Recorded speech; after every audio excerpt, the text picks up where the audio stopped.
www.potonapoto www.potonapoto, ça dit que toi na poto, tu na poto avec la mine d'ombre, babi moto epela, moto epela na poto, kembo alege mboyo lele, kembo yo mama alege mboyo lele, tobine la gangolo na hosana, kembo alege mboyo lele, poto na hosana, kembo alege mboyo lele.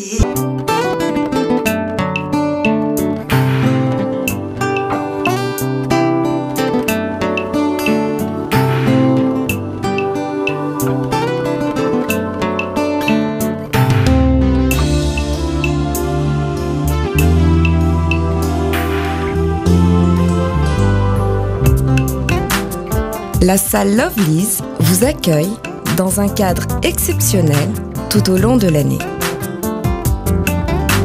L'organisation de vos événements prend un temps considérable. Chaque détail a son importance. Lovely's sera à votre écoute et sera vous conseiller pour faire de cet événement un moment précieux et inoubliable. Lovely's, l'excellence à votre service.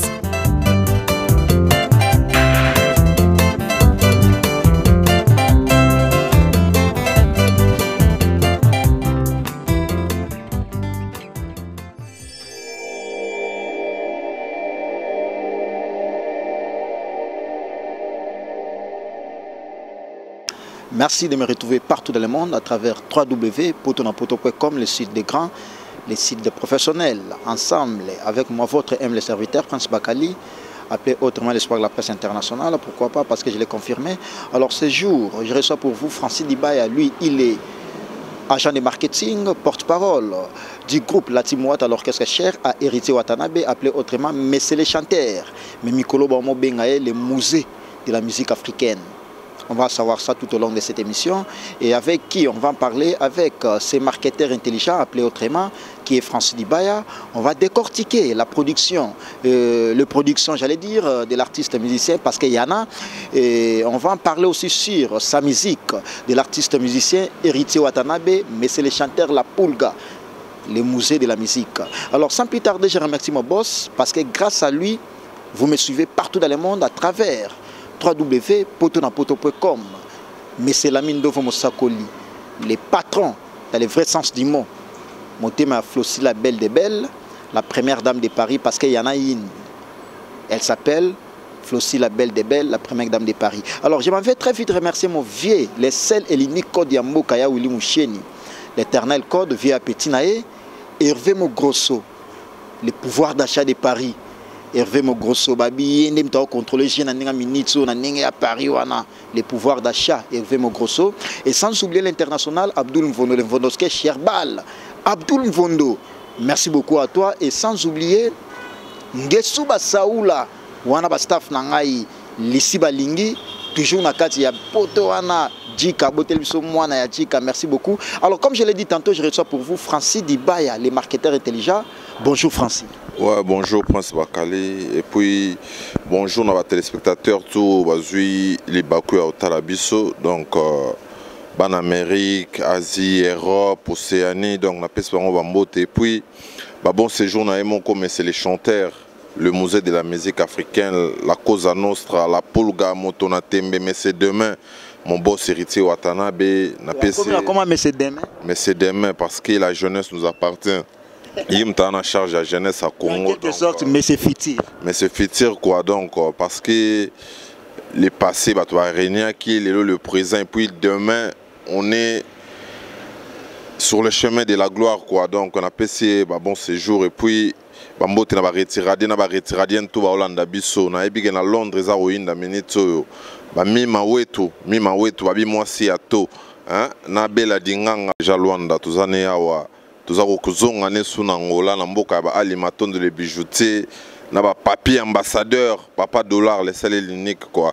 Voilà quoi. C'est grâce. Jules Makai. Donc Jules Makai, les célèbres, ba Hervé Katangala, na bosani bangote, ba vienanga Boubou les Sendi, ba Serge Tata Kibokolo, toza koya Luanda wana quoi. Voilà. Alors Francis Libaya to côté malamon actualité, autant se produire avant-hier na Simons Plaza, il y a une production moko ya CNL, organisme mon pays à média kaka ba confrère, bo beta concert wana et c'est passé une. Donc un grand merci d'abord à Balion à communication d'avoir pensé à nous. Vraiment nous allons salis publicité comme pas possible, matraquage na télé, na net. Ngamo na boka batraque jour les samedis. Ngamo na kota gizando wana na kaboli batraque pour nandule wana vraiment ezagi récit total. Je crois que les images sont na net. Ba tout déjà ba na poto batala ki yango ba vient nga poka chama sunda. Apocalypse Chamasunda, les leaders, il y a même Nabiso Mireille Ileka, je crois qu'il va se là parce que souci na bango ezaka keno du jour au jour, la team a évolué bien et les gars qui vraiment très bien. Très bien, dans mon production, qui plaît à craquer. Je m'y attendais même pas à ça.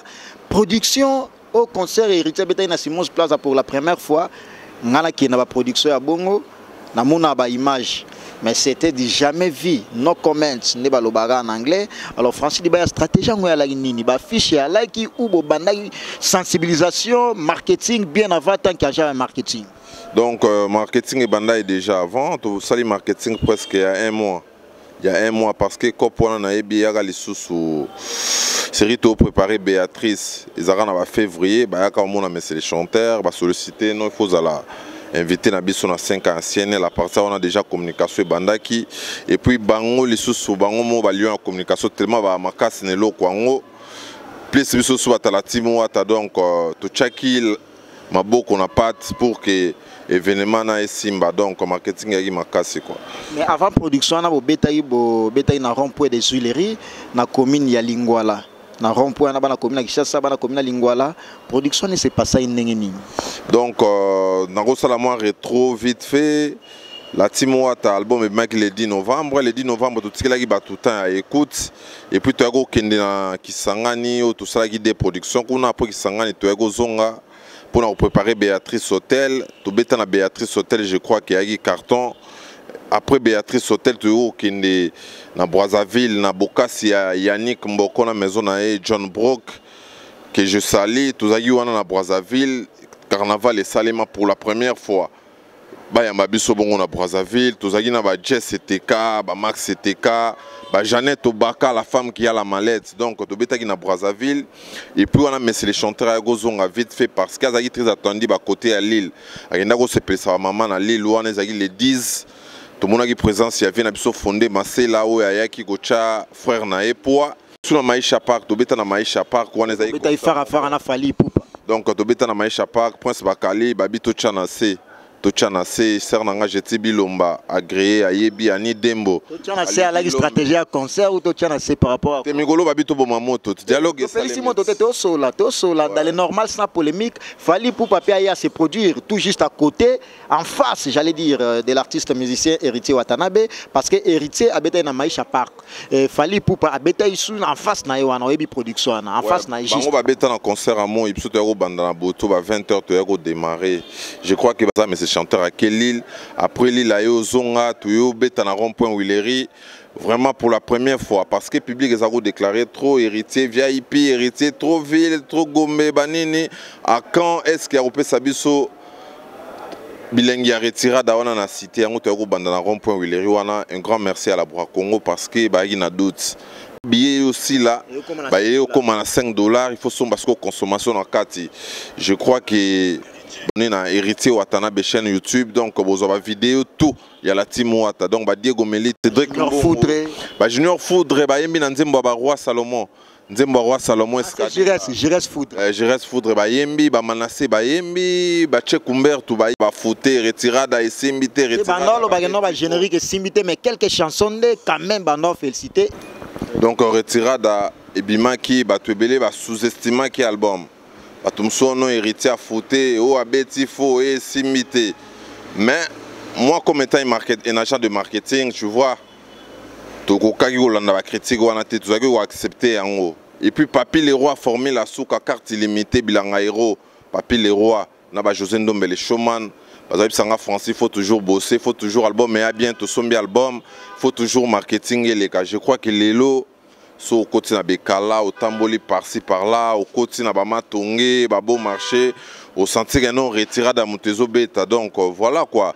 Les lots disent que Kangi retiré d'Andé Makambounde, Toyibsagi Bango, et puis le contrat ils ont coulé Netimai. Merci beaucoup Francis Libaya, parce que en direct il y a Afrique du Sud.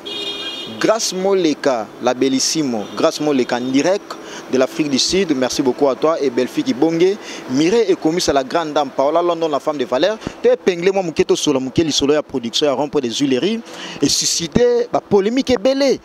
Batebele Babi, commune à Kin, et Zama Belé, j'allais dire, il y a Brigade Sarbati, ancien collègue, il y a patron.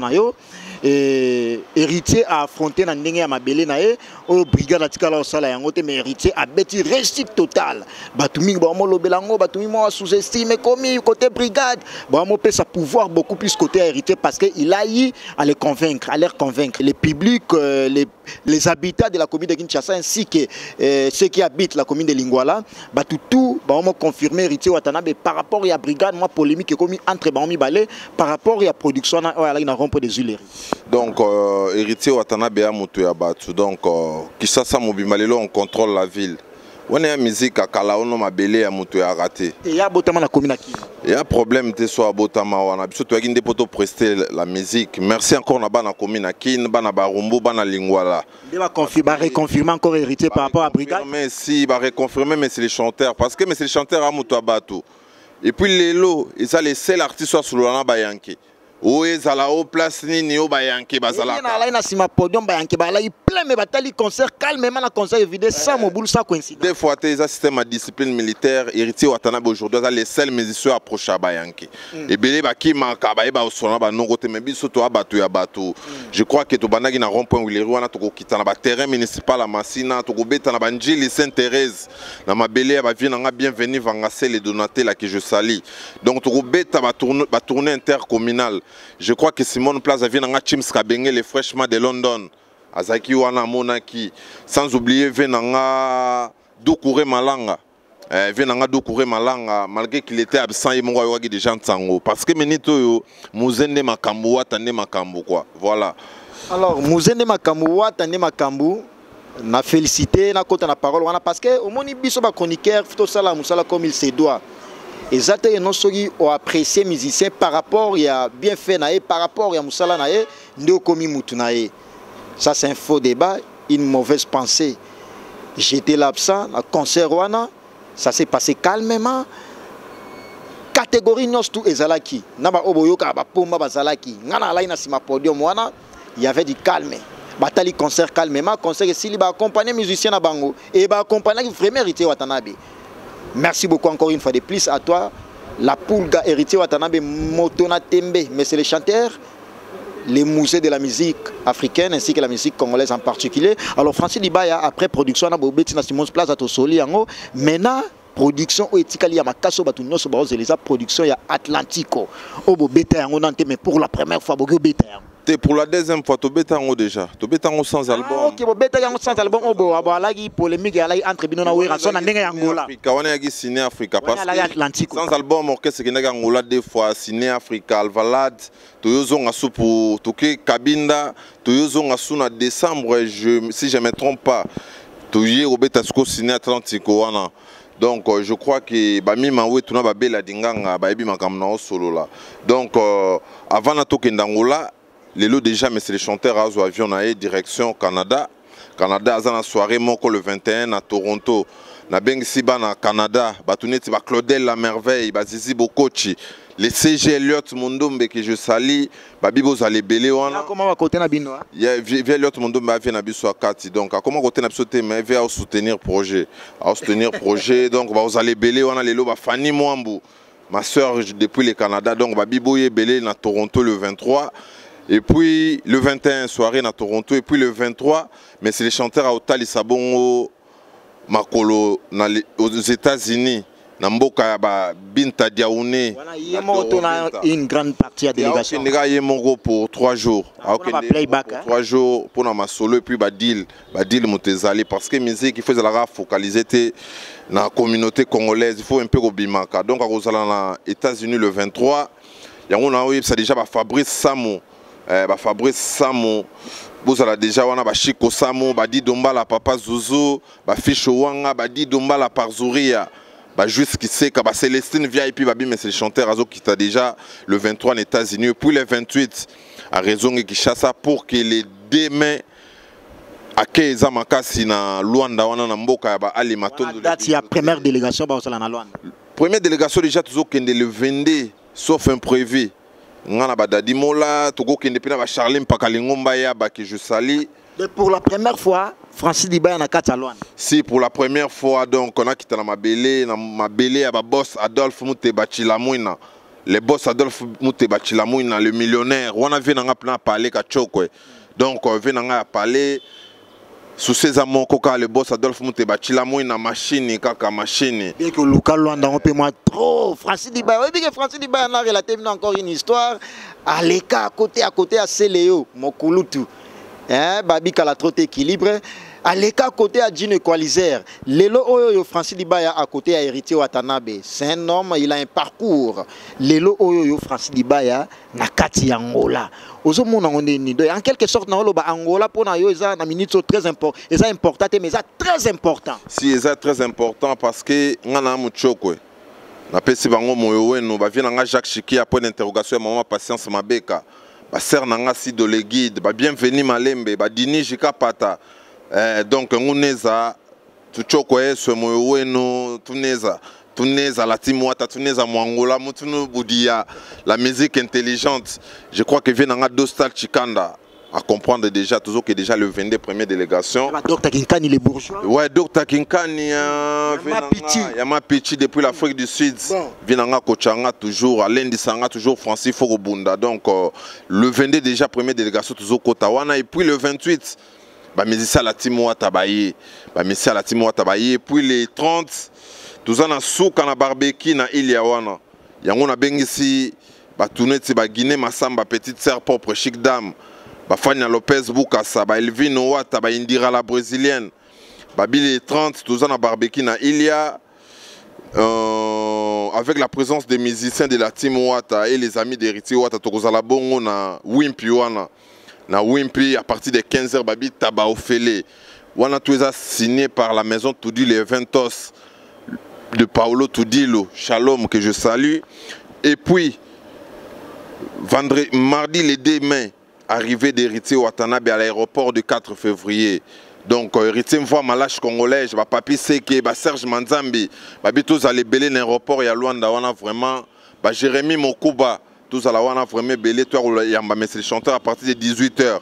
Et puis vendredi le 5 mai concert d'Héritier Wata au ciné Atlantico à partir de 18h 19h. Babi VIP tapis rouge gozalana séance photo gosale mandenge zala kaka. Et puis dimanche le 7 mai Tobé Tabongo na Palanca na Campo Polyvalente et ça concert à matinée à partir de 15h wana. Et puis samedi le 13 na dimanche le 14 Tobé Tabongo na Mabor na Campo das Malas et ça à partir de 17h. Mercredi le 17 mai arrivée d'Héritier Watanabe à l'aéroport de Lukapa avec tout le staff de Toudi le Ventos. Et puis vendredi le 19 mai, grand concert d'Héritier Wata à Dundu na Lunda Nord. Après Lunda Nord, dimanche le 21 mai, grand concert d'Héritier Wata Anzaji na Campo Multisio. Et puis lundi le 23, arrivée d'Héritier Watanabe à Lukapa. Vendredi le 26 mai, concert VIP d'Héritier Watanabe chez Commanda Avo na Lunda Nord. Yango na beng siba na Lukapa batuni ti ba Papi Messi na ba Mandela Mukonda. Alors tu l'as dit programme na Francis Dibaya attentivement. Programme dimanche le 28 mai, grand concert d'Héritier Watanabe à Lukapa na Casa Pessoal na Lunda Nord. Et puis le 19 lundi le 29 mai, retour d'Héritier Watanabe à Kin parce que le 30 juin il faut à la côté à London. D'abord, ce sont des productions au niveau Landiana.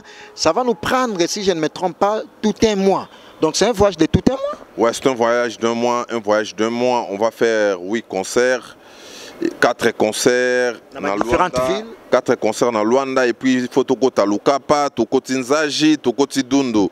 Donc il y a un ici en Angola, bazala vraiment ebelé, baya koyoka la musique intelligente, baya yoka banze moneti ba DDD en live, ba BM en live. DDD aneza bombe.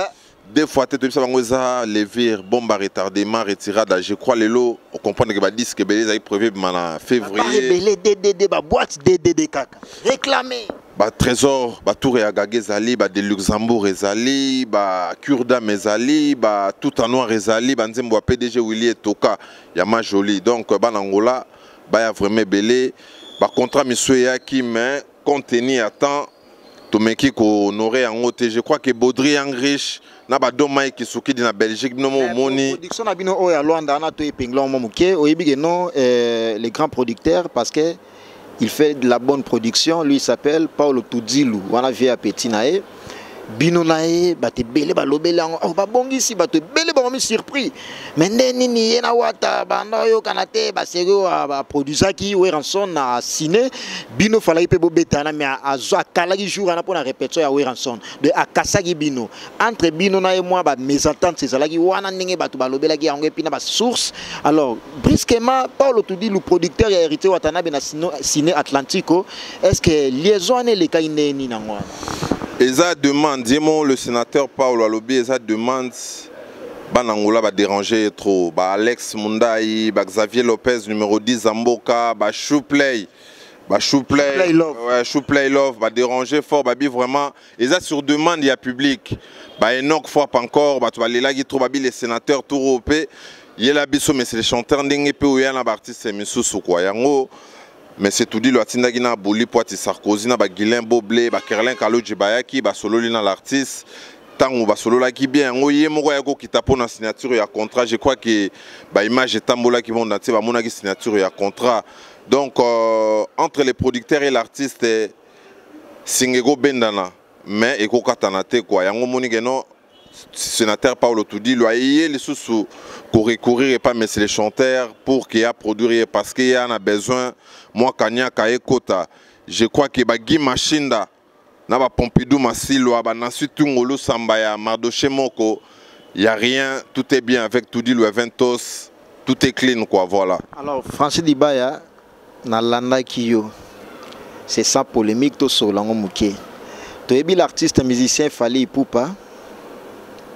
Auteur largué générique nae qui s'intitule Elokoyo. Mais na moni o critique ga mo muke na ndenge ya ba chaîne na télévision. Ah non ba musique ba mimi mo ba beleli si. Pourquoi critique ya bongo? Donc yo yebi tant que les gars émission faut passer l'engeza là quoi. Tant que toi na retiré dans le marché, ba DDD zobeta ba rumba kafu. Surtout garder ka identité. Il y a une autre paire d'identité quoi, identité quoi. Ba DDD Zali, ba souka na banzembo, ba BM, la musique intelligente. Voilà la réponse à la question nangai. Le fer est fort, mais le fait les fond. Le fait est fort, mais l'eau l'éteint. L'eau est forte, mais le soleil la sèche. Voilà quoi. Ata babengi Triple H, na Shawn Michael, basangisi Goldberg, na Batista, eko simbate pour na Willy.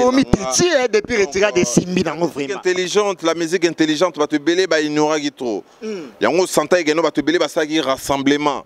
Ba mise belé ba sagi rassemblement. Ba cotering mo boy pour héritier mo. Pour ba boy album la ba ndenge mo boy kaka. Sankarape atika la guitare lukamino na ba mbeli akata héritier maboko album simiti. Yo ga no retiré dam te beta. Retiré dam te beta ba rumbe héritier mtiza ko beta. Le lope ba sankara ba changer ba parole. Parce qu'en dehors les héritiers na mbeli. Ngambala timo ata kotanga na kotanga ba ko civique te faut ba zo atteindre le album na bango ya le ba concert ba ko beta wa puis moi je suis issu poto solo la ngambala timo ata. Je crois que ser nanga dora kadimba de wala ben si mon bof Jules Kumpiabi. Je pas le temps, moi je suis un marketeur intelligent. Par rapport au marketeur intelligent, mais na yebi au loba que non et lo connaissa ma belle lycée ça mimi mongo tant que marketeur intelligent pourquoi vous sous-estimer est vrai à mais on sait il a interprété. Vrai ou faux il a interprété mimi. Au loba on a sens ni. Et ça interprétation, il y a interprétation à mimi mongo, vous comprenez? Donc wata ya sika sika yango sentir non retirade ya makasi trop, mais c'est le chanteur Abito Tchanase. Les Moussa Abito Tchanase, Francis Dibaya, Migolo Soro, les Cafos sur la plus actualité. Donc c'est l'effet quoi. Alors, j'ai eu à faire l'émission avec un grand de la musique, un grand leader qui s'appelle Félix Oisé Kwamokwa Bongo. Moi, je l'appelle autrement la bibliothèque de la musique africaine, ainsi que la musique congolaise en particulier.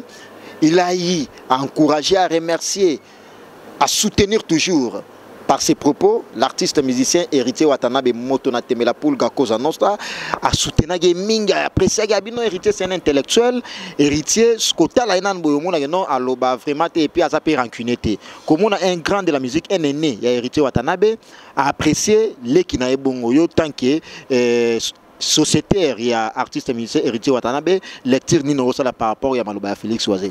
Donc l'essentiel Ata ebele à Batouandimete, mais si le vieux Google déjà, Félix Oisé, Kwazondima, donc ça c'est dans les bons, donc Bambo te na monstre d'amour, tu as na matanga artiste né à Koufaka to Prestagawana, et puis single né africain à Otoyo Kango déjà, Junior Wendo a fou la masse na WhatsApp que je salue, donc africain, il faut unité à la bolingo à la quoi. Donc on n'a plus le temps, il y a la banalité, il y a la fertilité, plus c'est comme un avantage dans Moussala. Donc Photo Lobela, le 29 août, jour, mais c'est le chanteur à Botama, stade du 20 mai. Photo Lobela, actualité, ça on a stade du 20 mai. Photo Lobela, nous là, Canada, nous là, États-Unis, la team Waterfree, Photo Lobela, Olympia de Paris, où ils ont les 15 juillet. Avec mais c'est les chanteurs et la team Wata à la pointe quoi. Donc Photo Solandé, on a merci encore dans vie oisé quoi. Donc voilà quoi. Merci beaucoup. Merci également à toi, Hervé Mogrosso, le pouvoir d'achat de Paris très fort. Mon boss Lamine Dovo Moussakoli, le patron de ces sites, les big boss, Lamine Dovo Moussakoli. Babi Kalatrote, net et à la bouleversée avec Prince Bakali, l'espoir de la presse, parce qu'il a offert déplacer à quelque part. Merci, merci encore une fois de plus. Le seul et l'unique code Yambo Kaya Willy Mouché Nivea Petinaye, l'éternel code mondial. Abdul Mvondo Lemvondoske l'international. Merci beaucoup. Mozizo et compagnie, l'international, mon ami. Mozizo et compagnie, on a staff Akin Gigel Wamba. Merci. Kokodikoko Centre-Ville, Mosquée. Virginia Marula, Gloria Menga. Toujours staff Nangabo contrôler terrain. Sans oublier Lissiba Lingui, l'international, Djika. Ngesuba Saoula, Paola London, la femme de Valère. Paola London, merci. Mireille est commise à la grande dame. Mireille, la grande dame. Mireille est commise. Alors, Francis Dibaya Tomo chité déjà na souka ya entretien na biso ya lelo. Message ni no sa na bato ba la biso, ainsi que sa programme ya mouvement parce que bosana ba production bo tio beta en tout cas bo sali musala. C'est à féliciter. Programme ni no sa na bato nyosto ba et puis mot de la fin par rapport à l'émission. Donc programme ezaka que non ba Sylvie Alenzo. Tout ça ko ya Luanda wana vi na Seleman Zombi. Seleman Zombi tout ça ko ya la timwa tato kitawana les demain. Banangoula bazale belé dans l'aéroport il y a 4 février et puis les 5 babi Atlantique Kotobeta Atlantique sans album mais cette fois-ci toyembe la bango retiré dans l'Atlantique on a bon la team wata au complet ba musicien na bino ba tuna bino asima ba danseuse na bino donc sans oublier Jack Love hein a Betifo babi chanter zo na makambo mikolo yo wana donc pour zo Betifo na Atlantique wana il importe ça Tokende délégation 75 personnes. Donc voilà quoi. La fois passée c'était plus de 61 personnes comme ça. Ça c'est la team Wata, c'est la grande équipe. Je crois que bébé Westwood, Kaninda, Princilia Lumbunji, Bénédicte McCarthy, Francis Kizaza, mon ami Francis Kizaza, Aibigi Watande Makambo. Tu es journaliste? Donc presse peut cheper presse na liste tout ça au Kendena Bango. Donc bana Luanda boz aller belé le 2 mai dans l'aéroport à 4 février. Bo consommer album, bo yo ka retirade bien. Pourtant autoroya tant on met les chanteurs à chaka micro boye bino fo bozongi saga. Donc communier faut zalana public tant autoroya. Comme ça batuna ki sangani mais ba yemba album du début jusqu'à la fin. Voilà quoi ki sangani tout ça les banda ya kin. Pour province peut-être va courir à moi mon boulot bato alobano promotion so pendenen mais na kamone na kisangani ba yemba ba Betifo ba yemba ba bem ba yemba ba tout en ba yemba ba a Betifo donc voilà quoi pour na bino que non watande makambo série tout ça no émission na Prince Bakali bato ebele ba obimisa parce que retira de na terrain je crois les Lopesanga raison. Les prophètes, si les Lobazo bimisa. Donc si les Lobazo bimisa tous c'est la bango et puis ba clip tout ça au bois quand ndambo Marlène des rêves Goya. Du Luxembourg et Goya, Tour et Agagé Goya. Par exemple, un clip exceptionnel, c'est Héritier a misé son argent. Si on a un producteur, le producteur créateur, M. David Monceau, qui a misé son argent. C'est un commerçant. On s'en fout, mais c'est le chanteur qui est Liboso, mais c'est David a propulsé Héritier Watanabe. Donc, Yango n'a rappelé sous la banne à Luanda tout ça Koya. Tout ça Koya. Alors on a clôturé nos Francis Libaya. Donc pour nous clôturer, consommer l'album sans modération, écouter la musique intelligente, mais c'est le chanteur à Lobaki, les lots commissions de censure et suspendre, Banzembo qui n'a pas bêtise, ça qui n'a pas bossoto. Commission de censure et censura. Biso beta musique intelligente. Du début à la fin. Le premier titre au 21e titre, bêtise ezate o matelanga kitelanga kiti sa côte sa bimisa ezate. To yimbi ben sanité te quoi. Donc vraiment il faut féliciter la Pulga. Yango moni diaspora ba sepela na biso parce que to yina musique intelligente, to yimbi ba bêtise na katité quoi. Donc voilà, ba toi consommer disque Facebook nangezali Francis Diba officiel. Aimez la page officielle de l'artiste, c'est Héritier Watanabe officiel.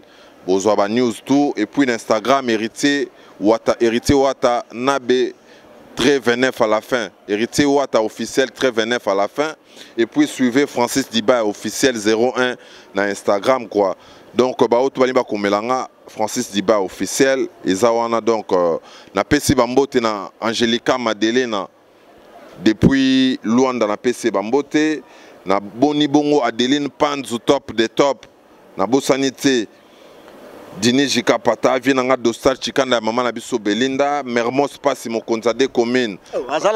Mermos passe mon vieux via Zotonga ba comprendre tactique na Sima. Simon Salutations à toi, Mermos passe mon Kondia commune à Kin voilà vienanga. Donc Simon Tekalava on signale la présence à Otagi déjà Luanda tout ça Kendena na première délégation. Donc bana Luanda tozoya boya koyoka la musique intelligente quoi. Na moni bongo Niclette Limoni petite sœur propre depuis Paris na bosani yote. Dodi Dongo Mobutu ba côté à Dubaï na moni bongo président Kadima de Dubaï. Papi les rois formé la souka carte illimitée bilanga héros. José Ndombele Showman Mima Weto. Bella Dinganga boutique Milan na London ba Douci Cornelia la Wati Close. Bella Dinganga a salpe site na Si Vision TV quoi. Donc Vision TV à Bella Dinganga na Bossanité Frankie Stone mon ami Destin Kombo le roi de la Coste na Bossanité Francis Kizaza Tite Madilo ba côté à Belgique Freddy Pembaizi Jacques Mokwa Jupsi Mayamba na Bossaniété Annie Dembo ma soeur propre. Kelor Show à l'intouchable Mbondani Bendol ce festival à Bilele. Francis Libaya Togomi na souka pratiquement na souka émission na biso mais regardez ma caméra. Message inopé san Héritier Watanabe avec ton parcours. Ma place nous tout les cas avec ce que tu es aujourd'hui parce que on a eu à être toujours à côté de ces messieurs qui s'appellent Francis Libaya, appelé autrement les marketeurs intelligents. Autrement,